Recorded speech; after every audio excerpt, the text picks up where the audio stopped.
Hot Tub Factory Outlet is now open in Draper. Don't wait months for your hot tub. Get it now. Enjoy that outdoor deep soaking experience you've been thinking about all year. Whether you have limited space or lots of room, you can have that relaxation you've been wanting today. Shop Utah's newest selection of Viking hot tubs. They're all on display at the beautiful new showroom. Best pricing in Utah and no wait time while supplies last. Hot Tub Factory Outlets at hottubfactoryoutlets.com.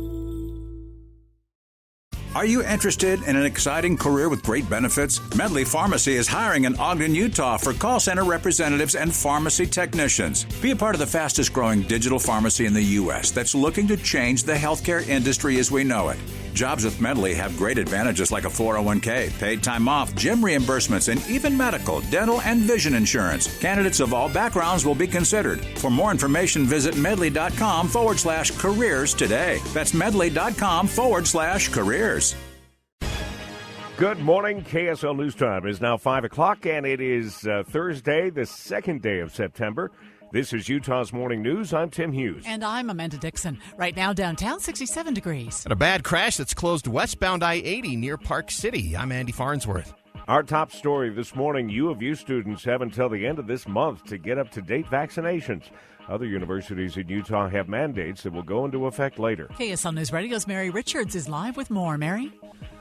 Amanda, Utah school officials say the FDA approval of the Pfizer vaccine led them to update this vaccination announcement for students. They say that University of Utah students must either present their vaccination record or complete an online exemption form by the end of September. If they don't, they'll have a registration hold on their account and cannot register for the next semester. It's not just the COVID-19 shot. This announcement also says students should get the MMR, measles, mumps, rubella vaccine updated as well.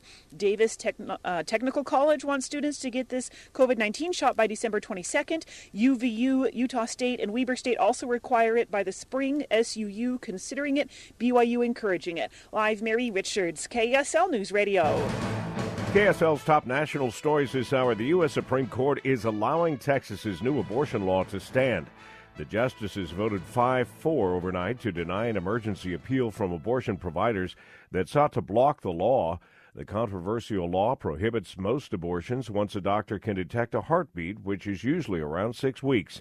ABC News legal analyst Royal Oakes begins our team coverage. Usually lawsuits challenging anti-abortion statutes are filed against government officials, but the Texas law throws a curve. It specifically says no state employee will enforce the law. Instead, it says any Texas citizen may sue any doctor or clinic. ABC's Devin Dwyer continues our team coverage saying Chief Justice John Roberts joined Justices Stephen Breyer, Sonia Sotomayor, and Elena Kagan in dissenting from the majority. Justice Sonia Sotomayor calling the decision stunning. She said, quote, presented with an application to enjoin a flagrantly unconstitutional law engineered to prohibit women from exercising their constitutional rights and evade judicial scrutiny.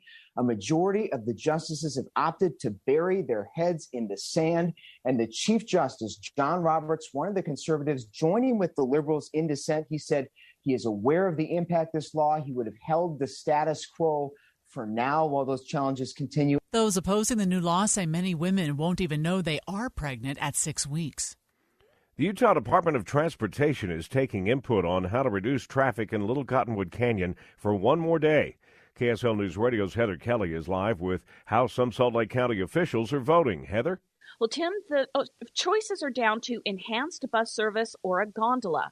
Mayor Jenny Wilson and Councilman Jim Bradley are recommending the bus service with a shoulder lane. They say right now they believe the less invasive choice is better before a lot of money is spent on a gondola, which can't easily be removed if it doesn't actually reduce traffic in the canyon. UDOT still has to sift through all the public comments, so a final decision isn't expected until next year.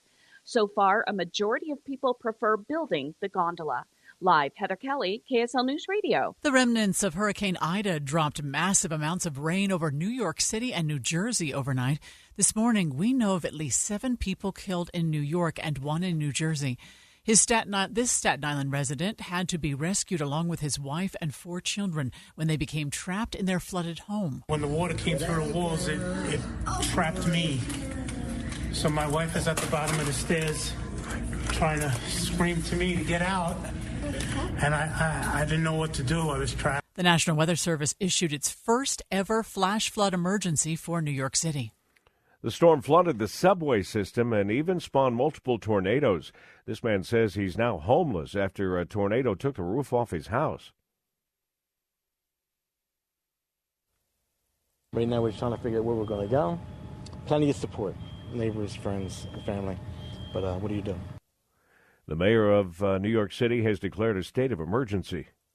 Okay, so weather now with Grant Wayman. With just 4 weeks left in the water year, we're certainly not in great shape, but this hasn't been the worst year either. This has certainly been a dry year so far, but if you want to look at the most devastating years in terms of drought that still stand on the records, you got to go back to the 1930s. And as it turns out, every year in the 1930s, we had below average precipitation, certainly standing as the most devastating time in terms of drought, not just for us, but for many states back in that time. Grant says right now we're in the top 10 for worst water years, but a couple of storms before September 30th would push us out of the top 10.